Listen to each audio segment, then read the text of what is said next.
नमस्कार मित्रांनो, मी तुमचा मित्र आहे प्रशांत शिंदे आणि आज आपण टाइप्स ऑफ बोन आपल्या अॅनाटॉमीचा नेक्स्ट टॉपिक बघणार आहे. तर बघूया टाइप्स ऑफ बोनमध्ये काय काय असतं आणि बोनचे कुठले कुठले टाइप्स आहेत.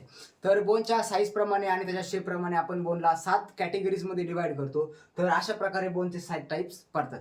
तर पहिला आहे long bone, second one is the short bone, third one is flat bone, then irregular bone, pneumatic bone, sesamoid bone आणि हेटरोटॉपिक बोन. तर असे 7 क्लासिफिकेशन आपल्या टाइप्स ऑफ बोनचे आहेत. तर आपण यांचे जसे नाव आहेत तर त्या नावाप्रमाणे त्याचं डिस्क्रिप्शन बघणार आहे. फर्स्ट वन येतं आपलं लॉंग बोन. लॉंग बोन, आता लॉंग म्हणजे काय, जे लांब असतात त्याला आपण लॉंग बोन म्हणतो. तर लॉंग बोनचे कुठले कुठले फीचर्स आहेत ते फीचर्स बघू आपण.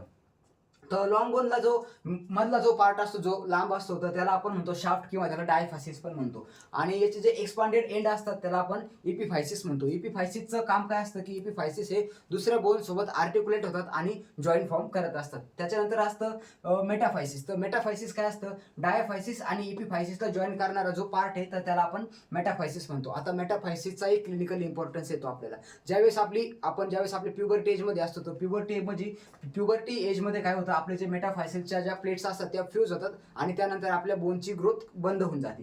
तर मग मेटाफायसिसचं काम काय असतं की ज्यावेळेस आपला बोन ग्रो होत असतो तर बोनची लांबी वाढवण्याचं काम हे मेटाफायसिसचं असतं. अल्टिमेटली आपल्या जो आपला मेटाफायसिस असतो तर मेटाफायसिसची लेंथ वाढते, अल्टिमेटली बोनची लेंथ वाढून जाते. तर कळले आपल्याला. तर हे 3 पार्ट्स आहे आपले लॉंग बोनचे. कुठले कुठले, फर्स्ट वन इज द डायफायसिस, म्हणजे आपला जो मिडलचा पार्ट असतो, जो लांब पार्ट असतो त्याला आपण शाफ्ट म्हणतो किंवा डायफायसिस म्हणतो. जे एक्सपांडेड एंड असतात त्यांना आपण इपिफायसिस म्हणतो. आणि मेटाफायसिस म्हणजे डायफायसिस आणि इपिफायसिस जोडणारी जी प्लेट असते तिला आपण मेटाफायसिस म्हणतो. त्याच्यानंतर एक इम्पॉर्टंट आहे ते म्हणजे न्यूट्रिएंट फॉरामन. तर न्यूट्रिएंट फॉरामन म्हणजे काय, न्यूट्रिएंट म्हणजे कुठल्या पण वस्तूला न्यूट्रिशन प्रोव्हाइड करणाऱ्या रिलेटेड. तर न्यूट्रिएंट म्हणजे काय, न्यूट्रिएंट फॉरामन आपल्या बोनमध्ये होल असतं, ज्या होलमधून एक न्यूट्रिएंट आर्टरी बोनमध्ये जाते आणि पूर्ण बोनला ब्लड सप्लाय करत असते. तर त्याला आपण न्यूट्रिएंट फॉरामन म्हणतो. तर न्यूट्रिएंट फॉरामनची पोझिशन लॉंग बोनमध्ये कुठे असते तर त्याला आपण म्हणतो away from the growing end. यानी की म्हणजे आपल्या जो बोनची जो ग्रोईंग एंड असतो तर त्या ग्रोईंग एंडच्या दूरवर जो होल असतो त्याला आपण न्यूट्रिएंट फॉरामन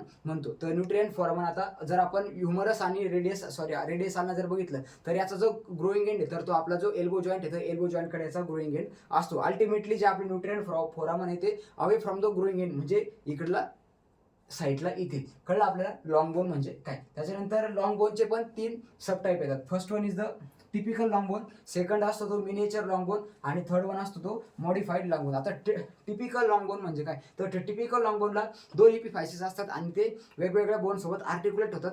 त्याला आपण म्हणतो टिपिकल लॉंग बोन. आता टिपिकल लॉंग बोनचं जर एक्झाम्पल बघितलं तर आपलं ह्युमरस झालं, फिमर झालं, रेडियस आला, तर हे झाले आपले टिपिकल लॉंग बोनचे उदाहरण. त्याच्यानंतर येतं मिनिएचर लॉंग बोन. आता मिनी म्हणजे छोटे, तर जे लॉंग बोनचं फीचर आहेत पण ते उंचीने छोटे आहेत त्यांना आपण म्हणतो मिनिएचर लॉंग बोन.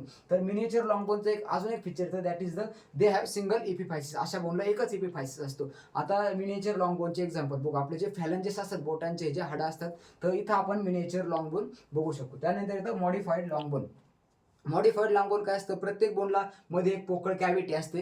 तर ती कॅव्हिटी आपल्या मॉडिफाईड लॉंग बोनमध्ये नसते, तिला आपण म्हणतो मेडुलरी कॅव्हिटी. तर आपलं जे क्लायविकल असतं, क्लायविकल याचं एक्झाम्पल आहे. तर आपल्या क्लायविकल बोनमध्ये मेडुलरी कॅव्हिटी नसते, त्यामुळे आपण त्याला मॉडिफाईड लॉंग बोन म्हणतो. समजलं. तर लॉंग बोन आणि लॉंग बोनचे हे 3 सब टाइप्स. कुठले, टिपिकल, मिनिएचर आणि मॉडिफाईड. सगळ्यात लॉंग बोन आपल्याला सगळ्यात जास्त इम्पॉर्टंट आहे कारण त्याचे पार्ट्सवर पण क्वेश्चन येऊ शकतो.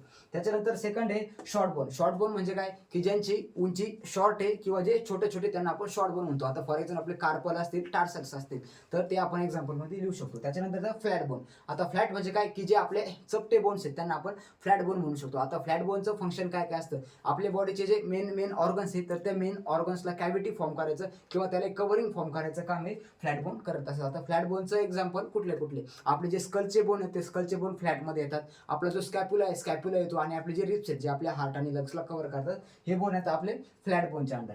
त्याच्यानंतर बघू आपण इरेग्युलर बोन. तर इरेग्युलर बोन म्हणजे काय की जे बोनला कुठल्याच प्रकारचा एक डिफिनाइट शेप नाही असे बोन म्हणजे इरेग्युलर बोन. तर इरेग्युलर बोनचं एक्झाम्पल कुठलं, आपले जे फेसचे बोन्स आहेत किंवा आपले व्हर्टेब्राज आहेत ते आपण इरेग्युलर बोनमध्ये घेऊ शकतो. त्यानंतर येतं न्यूमॅटिक बोन. आता न्यूमॅटिक बोन हे रिलेटेड आहे आपलं जो व्हाईस रेझोनन्स होतं त्याच्या रिलेटेड आहे. आता न्यूमॅटिक बोन्समध्ये येतं आपलं मॅक्झिला येतं, इथिमॉइड येतं आणि स्पिनॉइड बोन आपल्या न्यूमॅटिक बोनमध्ये येतं. तर न्यूमॅटिक बोनचे फंक्शन काय काय, त्याचे 3 फंक्शन येतात. पहिलं म्हणजे आपलं व्हाईसचा जो रेझोनन्स येतं, व्हाईसचा रेझोनन्स फॉर्म करण्यामध्ये आपले न्यूमॅटिक बोन हेल्प करतात. त्याच्यानंतर सेकंडमध्ये त्याच्यामध्ये काय असतं, जे आपले एअरचे सायनसेस असतात, तर आपलं जे आपण एअर इन्स्पायर करतो, जे आपण ऑक्सिजन घेतो, तर ते ऑक्सिजनला गरम करण्याचं काम हे न्यूमॅटिक बोनचे जे सायनसेस असतात ते करतात. आणि तिसरं म्हणजे आपलं जे स्कल जे हेवी, तर ते हेवी स्कलला लाईट वेट करण्याचं काम आपले न्यूमॅटिक बोन करत असतात. तर हे त्यांचे 3 फंक्शन. त्याच्यानंतर हे सिसामॉइड बोन. तर सिसामॉइड बोनचं एक मेन एक्झाम्पल जर बघितलं तर त्याच्यामध्ये येतं आपलं गुडघ्याचं बोन, त्याला आपण पटेला म्हणतो.